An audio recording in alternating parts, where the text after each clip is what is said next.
સુરતમાં ઉકાઈ ડેમમાંથી તાપી નદીમાં સતત પાણી છોડવામાં આવી રહ્યું છે. સુરતના અડાજણ પાટિયા ખાતેના બ્રિજ ઉપરથી ઘર કંકાસના લીધે અલીભાઈ પટેલ નામના શખ્સે તાપી નદીમાં પડતું મૂક્યું હતું, પણ સદનસીબે તેમના હાથમાં જાડી ઝાંખરા આવી જતા તેમને બચાવી લેવામાં આવ્યા હતા. ફાયર જવાનોએ રેસ્ક્યુ કરીને વૃદ્ધને બહાર કાઢ્યા હતા.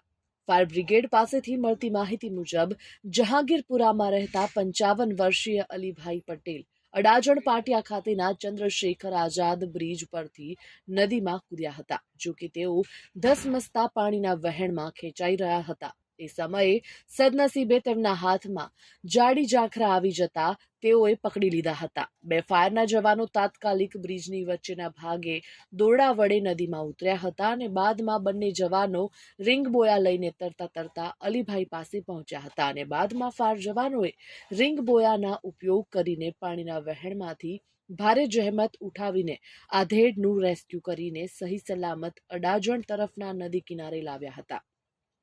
આધેડને કિનારે લાવ્યા બાદ 108 એમ્બ્યુલન્સની ટીમે પ્રાથમિક સારવાર આપીને તરત જ સિવિલ હોસ્પિટલમાં ખસેડ્યા હતા.